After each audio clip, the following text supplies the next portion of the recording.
This ABC 15 News Update is sponsored by Sanderson Ford, America's best-selling Ford dealership. Good morning on a Friday. Nick Saletti here with our top stories. Weeks after the midterm election, recount for several key races, and a judge affirming that Democrat Chris Mays has won the race for Attorney General, beating Republican Abe Hamadeh by just 280 votes. The recount also finding that Pinal County had the largest difference, Hamadeh gaining almost 400 votes. Pinal County posted a statement online saying human error led to the undercount. We have more on a big ruling in the battle over noise in the valley. The music venue Shady Park in Tempe won its appeal in a dispute with a senior living facility called Mirabella at ASU.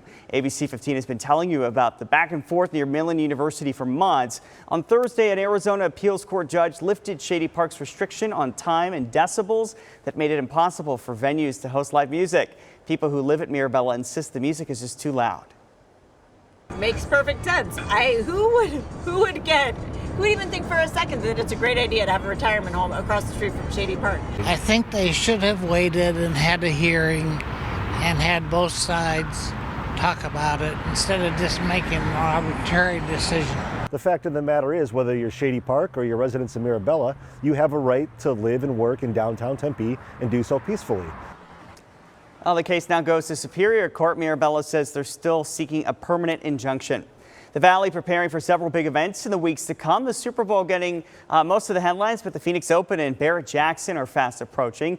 The Nest is going up. The 16th is almost finished. And in 4 weeks, the Westworld tents will be full of luxury cars. Scottsdale fire officials say they've been preparing for the busy start all year long. They'll be focused mainly on the Open. Almost 250,000 people are there on any given day. Then other agencies in the Valley will help backfill Scottsdale stations with extra hands to help out on calls elsewhere in the city. The automatic aid system's a huge part of this for us. We're not sending resources out to help, say, Glendale or Phoenix. We're actually going to be taking resources because of the amount of events we have in Scottsdale. As far as the Fiesta Bowl, Scottsdale Stadium also hosting the TCU Pep Rally later this morning, then the Michigan Pep Rally this afternoon.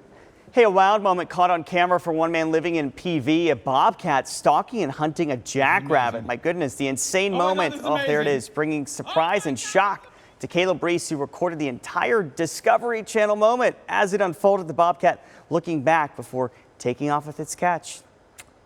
That's how nature works. Hey, football fans are descending on the Valley ahead of tomorrow's Fiesta Bowl, ready to see TCU and Michigan battle it out on the field. Two really good teams, and it'll probably go down to the wire. It's going to be a dogfight. Michigan's going to kind of underestimate us a little bit. We're the smaller guy on the block, but I think this is a real special run those guys are having, and came to cheer them on. And anybody can attend the free pep rallies today, starting at 11 a.m. for TCU fans, 4 p.m. for Michigan fans, both at Scottsdale Stadium. Like we mentioned, we'll have more details on ABC15.com. An uplifting update on the father of that TCU marching band member desperately trying to get here to see his son perform in the Fiesta Bowl after his flight was canceled during the holiday travel chaos. He landed at Sky Harbor last night and will be at the game tomorrow. Christopher Ortiz shared the news on Twitter Thursday. ABC 15 will be catching up with him and his son at the pep rally. Well, a cloudy and cool day. Temperatures around the valley are going to be in those 60s. We will see some peaks of sunshine throughout the day as those overnight showers really move out by mid-morning. Around the state, 39 in Flagstaff today, 49 in Prescott, 45 in Payson. We'll see 45 for Solo as well, 64 for Quartzsite, and 59 for Bullhead City. Overnight temperatures mild across the state. You're still going to feel that chill, though, up in northeastern Arizona. 28 for Flagstaff, 34 for Heber, 39 for Globe. We'll see 52 tonight in Bullhead City.